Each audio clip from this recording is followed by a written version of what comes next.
바울이 고린도 교회에 서신을 띄울 때에 고린도 성도들을 생각하면서 하나님께 감사한 내용들이 있었습니다. 고린도전서 1장 4절부터 7절의 말씀을 한번 보겠습니다. 그리스도 예수 안에서 너희에게 주신 하나님의 은혜로 말미암아 내가 너희를 위하여 항상 하나님께 감사하노니 이는 너희가 그 안에서 모든 일 곧 모든 언변과 모든 지식의 풍족함으로 그리스도의 증거가 너희 중에 견고하게 되어 너희가 모든 은사에 부족함이 없이 우리 주 예수 그리스도의 나타나심을 기다림이라. 바울이 고린도 성도들을 마음속에 생각하면서 저들만 생각하면 하나님께 늘 감사가 되는 귀한 그런 내용들이 있었다고 하는 거죠. 무엇입니까? 저들은 모든 언변과 지식에 풍족했다고 하는 것입니다. 그리고 그 풍족한 언변과 지식으로 그리스도에 대한 증거가 견고하게 되었다고 하는 것이죠. 그리고 저들은 모든 은사에도 부족함이 없을 만큼 성령의 풍성한 은사들이 드러났을 뿐만 아니라 예수 그리스도의 나타나심을 기다리는 재림 신앙까지 구비하고 있었다고 하는 것입니다. 여러분, 이 정도면 고린도 성도들의 영성은 대단한 것입니다. 그리고 그 교회는 많은 교회들이 부러워할 만큼 정말 영성이 깊은 교회라고 칭찬을 받았지 않겠습니까? 그런데 바울은 고린도 교회와 그 성도들을 그렇게 평가하지 않고 있다고 하는 거죠. 그렇게 풍성한 언변과 지식 그리고 은사에도 불구하고 바울은 저들을 뭐라고 말하냐 하면 저들은 육에 속한 자들이요 그리스도 예수 안에서 어린아이와 같다라고 평가를 하고 있다고 하는 것입니다.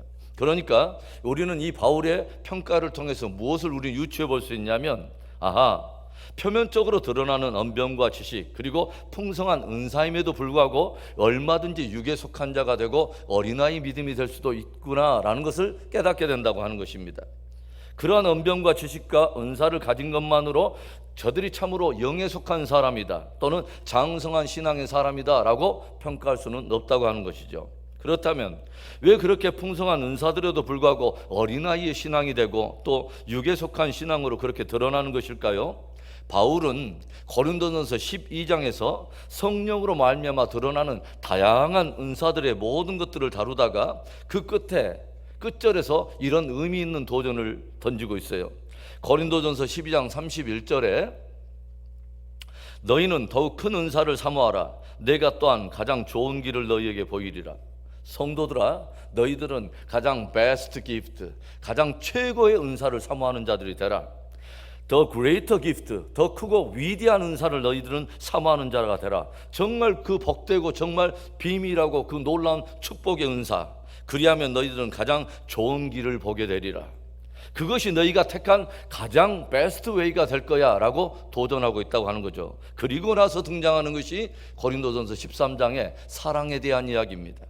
이 사랑이 얼마나 위대하고 탁월한 은사인가.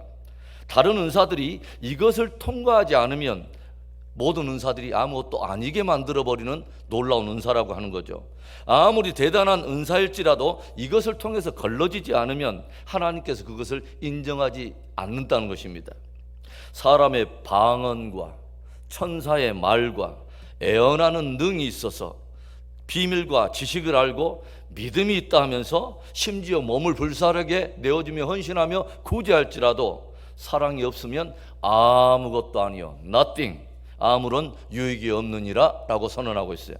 그렇다면 오늘 바울이 들려지는 사랑의 탁월함은 무엇입니까? 첫째는 사랑은 우리를 온전하게 한다는 것입니다.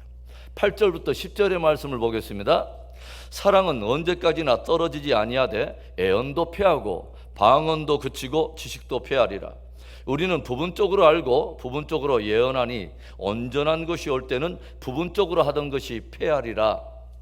오늘 바울은 스스로 방언이나 애언이나 지식을 자랑하는 이 모든 것에 대해서도 사실은 이런 은사들이 매우 부분적이라고 하는 한계를 가지고 있다는 것을 들려줘요. 무슨 말일까요? 다만 성령께서 은혜를 주시는 만큼만 우리는 방언을 하게 되고 열어주시는 만큼만 애언을 하게 된다고 하는 거죠. 지식 역시 마찬가지라고 하는 거예요. 그래서 내가 전부를 마치 가진 것처럼 교만하면서 자랑을 하면 안 된다는 것입니다. 다만 나에게 주신 분량만큼 은사를 누리게 되지만 나 역시 한 부분만을 가지고 있다는 것을 인정하고 다른 한 부분을 가지고 있는 서로를 향해서 서로를 통해서 배워야 된다고 하는 것입니다. 오늘 바울은 다른 은사들이 부분적이고 매우 온전하지 못한 반면에 이러한 불완전하고 또 부분적인 은사들이 사랑을 통과하면서 온전하게 된다고 들려주는 것입니다. 사랑을 통과해야 비로소 온전한 은사가 된다고 하는 거예요. 아무리 방언을 하고 천사의 말을 해도 사랑을 통과하지 않으면, 사랑으로 걸러지지 않으면 그 방언이나 말은 다만 소리나는 꽹가리가 되고 만다라고 들려주고 있습니다.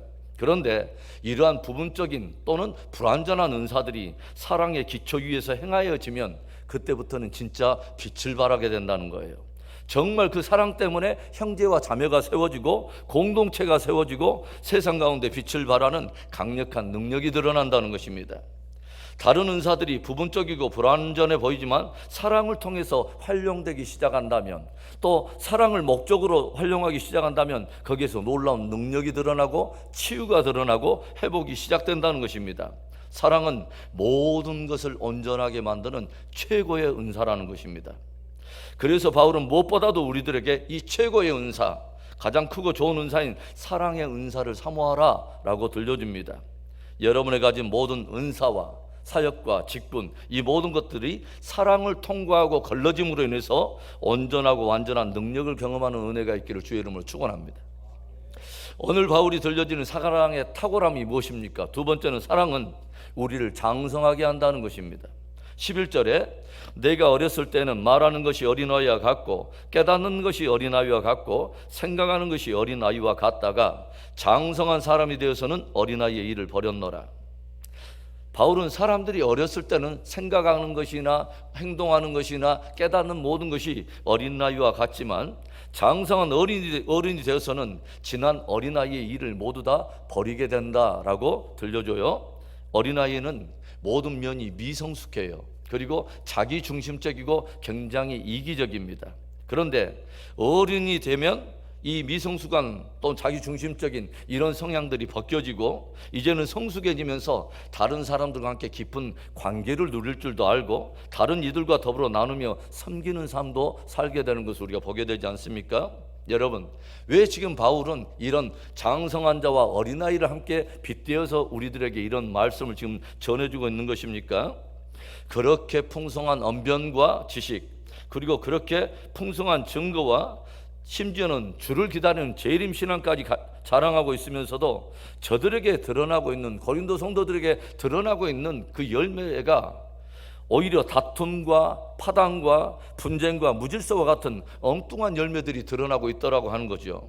왜일까요? 저들은 그 풍성한 지식과 그 은사들을 사랑으로 활용하는 것이 아니라 다 자기 중심적이고 자기 이기적인 이유 때문에 그것을 사용하고 있더라고 하는 거예요. 자기 의를 세우려고 그런 것들을 사용하고 있더라고 하는 거예요. 그 은사들을 축복으로 주신 하나님의 뜻과는 상관없이 그 축복으로 오히려 형제 자매를 무시하고 폄하하며 공동체에 덕을 세우는 것이 아니라 공동체를 흔들리며 계속 그렇게 무너뜨리는 일들을 하고 있더라고 하는 거죠. 왜요? 자기 의를 세우려고, 자기 중심적으로 그걸 활용하니까 엉뚱한 열매들이 드러나더라는 거예요. 그래서 바울은 아무리 그러한 탁월한 은사들을 가지고 있을지라도 그런 은사들로 오히려 형제 자매들을 실족하게 하고 공동체를 무너지게 한다면 바로 그런 사람들은 장성하고 영성이 깊은 사람이 아니라 바로 그 사람들이 육에 속한 사람들이요 오히려 어린아이 신앙이다 라고 책망하고 있는 것입니다.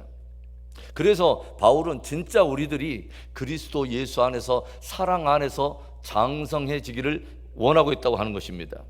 그래서 진실로 사랑 안에서 그러한 은사들을 사용해서 진짜 형제와 자매를 붙들어주고 공동체를 세우는 진짜 영성이 깊은 장성한 사람이 되라고 하는 거죠. 여러분, 사랑이 어린아이의 일을 버리게 합니다. 사랑이 우리를 장성한 자들로 세운다는 거예요. 사랑 안에서 장성한 믿음으로 자라가는 복된 우리의 신앙이 되기를 축원합니다. 오늘 바울이 들려주는 사랑의 탁월함이 무엇입니까? 마지막 세 번째로, 사랑은 영원합니다. 바울은 다른 은사들이 가지고 있는 한계는 그것들이 매우 부분적일 뿐만 아니라 결국은 모두가 패하고 사라질 거라고 하는 것을 들려주죠.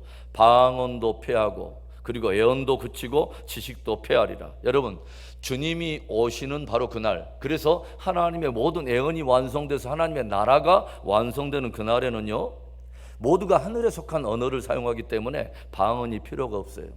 그리고 방언이 또 이렇게 폐하여지기 때문에 방언을 통역하는 일도 없을 거예요. 그리고 모든 애언이 다 성취되었기 때문에 더 이상 애언이라든가 지식에 어떤 지혜가 필요가 없다고 하는 것입니다. 그리고 그때는 따로 영을 분별할 필요도 없고 병든 것이나 아픈 것이 없기 때문에 치유와 같은 그런 은사도 필요가 없는 것입니다. 12절에 우리가 지금은 거울로 보는 것 같이 희미하나 그때는 얼굴과 얼굴을 대하여 볼 것이요 지금은 내가 부분적으로 아나 그때는 주께서 나를 아신 것 같이 내가 온전히 알리라. 바울 당시에는 오늘날처럼 좋은 유리거울이 없었기 때문에 선명도가 떨어졌어. 왜 그러냐면 청동이나 구리를 이렇게 재련해 가지고 그것으로 거울을 사용했기 때문에 굉장히 형상이 선명하지 않고 희미하더라고 하는 것입니다. 그러나 주님이 오시는 그날에는 우리가 부분적으로 주님을 알고 부분적으로 우리가 희미하게 하나님의 섭리에 대해서 깨달았던 모든 것이 마치 얼굴과 얼굴을 보는 것 같이 밝히 주님을 알게 되고 모든 섭리가 다 완전하게 드러나게 될 거라고 하는 것입니다. 그래서 그때가 되면 더 이상의 계시나 지식이나 애언이 필요가 없게 된다고 하는 거죠. 바울은 사랑장 고린도전서 13장을 정리하면서 이런 짧은 말을 들려줘요. 13절에 그런즉 믿음, 소망, 사랑 이 세 가지는 항상 있을 것인데 그 중에 제일은 사랑이라. 그날에는 우리들이 믿고 바라는 모든 바가 다 완성이 되어서 믿음과 소망조차도 그 가치가 다소 흐려질 수 있겠지만 사랑은 영원하며 그 중에 제일은 사랑이라 라고 들려주고 있습니다. 사랑하는 성도 여러분, 이렇게 사랑이 중요한 것임에도 불구하고 성경은 마지막 때의 여러 위기 가운데 하나가 바로 사람마다 사랑의 상실의 위기를 겪게 될 거라고 하는 거죠. 돈을 사랑하고 쾌락을 사랑하고 자기를 사랑하고 이런 것을 사랑하는 것이 하나님을 사랑하는 것 위에 있음으로 인하여 사람마다 지극히 이기적인 성향으로 바뀌게 되고 점점 강팍한 세상이 될 것을 경고하고 있습니다. 오늘 저와 여러분 안에 하나님과 이웃을 향한 사랑의 온도와 열기를 한 번쯤 감금해 볼 수 있기를 바랍니다. 사랑이 우리를 온전하게 합니다. 사랑이 우리를 장성하게 하며 결국 사랑만이 영원합니다. 그 복된 최고의 은사, 또 크고 좋은 은사를 사모하는 가운데 사랑으로 충만케 되고 사랑 안에서 자라며 사랑 안에서 승리하는 우리 모두 되기를 주의 이름으로 축원합니다.